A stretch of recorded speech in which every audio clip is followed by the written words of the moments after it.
64 জেলা আওয়ামী লীগের ভাই ও বোনেরা, আমাদের জাতীয় শ্রমিক লীগের 64 জেলার থেকে নেতাকর্মী যারাই ঢাকামুখী আসবেন, নিজ চেষ্টায় আসবেন, কোনো নেতার অপেক্ষায় থাকবেন না, নিজ নিজ উদ্যোগে আপনারা চলে আসবেন। আমরা সফল হব ইনশাআল্লাহ।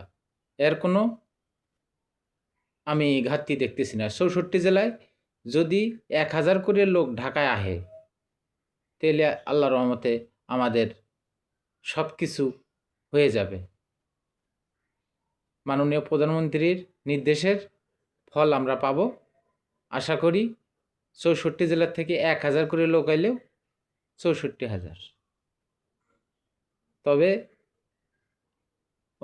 আওয়ামী লীগের নেতাকর্মী অলরেডি ঢাকায় 2 লাখের ওপর আছে। আপনারা নিরাশা হবেন না, আপনারা সকলেই নিজ নিজ গজ্জায় ঢাকাতে আসবেন, এই আশা ব্যক্ত করে আমি আমার বক্তব্য শেষ করছি। জয় বাংলা, জয় বঙ্গবন্ধু।